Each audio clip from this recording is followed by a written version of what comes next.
ஐயப்பா சுவாமி பொன்னையப்பா ஐயனே பொன்னையப்பா சுவாமி எல்லாதொரு சரணம் இல்லையப்பா. ஓம் சுவாமியே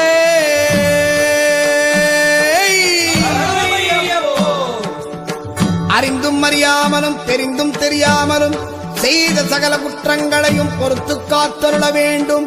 ஓம் ஸ்ரீ சத்தியமான 18ஆம் படிமேல் வாழும் வில்லாளி வீரன் வீரமணி கண்டன் காசிராமேஸ்வரம் பாண்டிமலையாளம் அடக்கியாளும் ஓம் ஸ்ரீ ஹரிகரசுதன் ஆனந்த சித்தனையனையப்ப சுவாமியே.